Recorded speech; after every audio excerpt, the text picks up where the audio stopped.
Weird. This is the address. Michael? I might just, he'll find them. He's a good lad, he'll work it out. Not so long ago, I started work at Pinkbike, and to be honest, being the trusting chap I am, I hardly looked at my contract. However, I did take a peek the other day, and there's something very interesting in there. You see, a lot of it is all the stuff you'd normally expect. But down here we have this clause that states, for every video I wish to reference the term downcountry in, I have to license the term from Michael Levy Enterprises for the cost of one single doff nut and some horrible sugary drink. Now, all of this might be a problem because today we have something very downcountry. So load up the van, kids, and let's get down to Timbo Hortons because this is the brand new Canyon Lux Trail.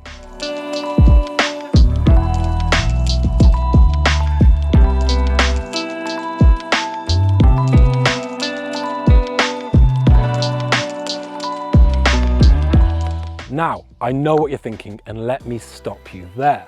Is this bike a longer travel version of the Lux, a direct consequence of the sizable collision between the mainland of Japan and Mathieu van der Poel's face? Well, no, it's not. It's been in the works for a while, and actually takes heed from one of Canyon's other high-flying athletes, Emily Batty. In fact, she gets her own signature model. This new Lux Trail gets a new front triangle to accommodate a 120mm travel fork, and has a 110mm travel at the back. The XE version of the Lux had two options. You could either get 100 or 110mm travel in the rear end. This is only available in the 110mm option. Now, drunk on this downcountry revolutionary spirit, Canyon have also guillotined 2.5 degrees off the head tube angle, and it's also half a degree steeper in the seat tube. On the standard Lux, the sizes from small to extra large offered reaches of 410, 430, 450 and 470 respectively. However, on the Lux Trail, these reach numbers have swelled by 30mm on each size. As you can imagine, the extra reach is really going to change what kind of cockpit you're going to spec. So on this bike, across all models and sizes, the bar width has gone up to 760mm and the stem length has come down to 60mm. Now, is this more aggressive cockpit going to reduce the likelihood of going out the front door? Probably. Is it too soon to make jokes about going out the front door? It certainly is, you horrible lot. Another big area that changes is the amount of drop afforded by the seat post. On the standard Lux, it offers a mere 60mm, which is fine. It's an XC race bike after all. However, it's not that much butter to cover a great many parsnips, is it? Having a larger amount of drop makes a huge difference to us mere mortals for how comfortable we feel on the bike. That being said, I think the 100mm on offer still isn't overly generous. Now this is the Transfer SL, and it maxes out at 100mm, but it's also kind of where it gets interesting. You see, the North American version has spec'd the standard Transfer, which is a whole 150 grams or so heavier, and that has up to 150mm of travel. But the rest of the world, predominantly Europe, have decided to spec the lighter, shorter travel Transfer SL.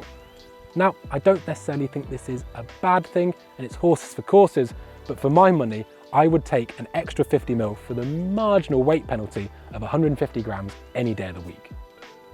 I mean, it's not as if us Europeans are famous for our tiny, tiny legs and enjoying the feeling of being skewered like a miniature sausage on a cocktail stick on the descents.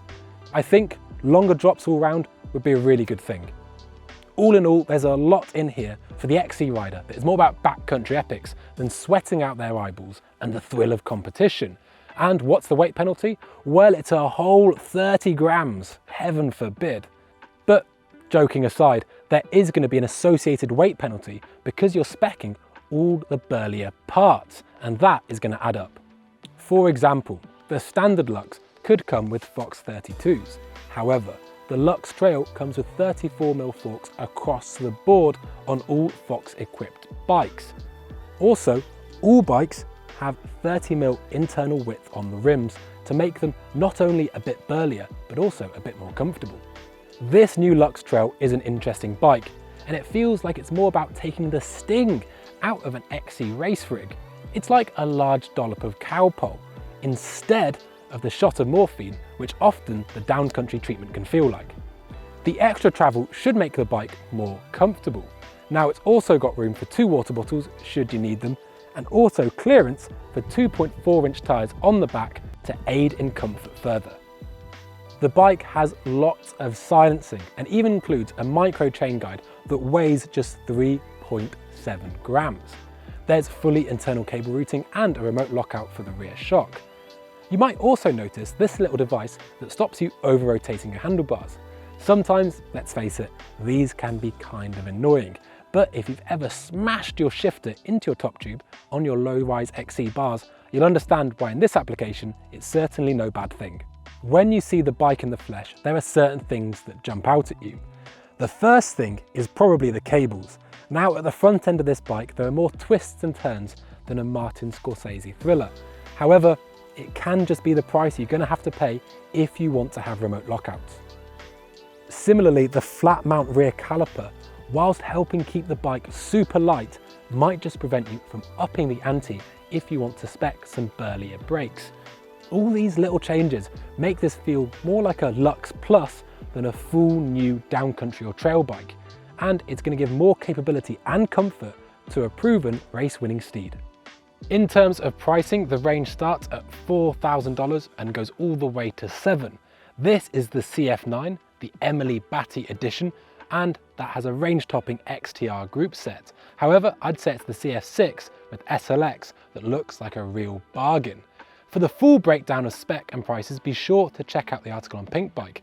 Now, a lot of you are undoubtedly very curious to see how this bike stacks up. And the good news is we've got it in for long-term review. Be sure to subscribe to our channel so you don't miss it when it comes out in the coming months.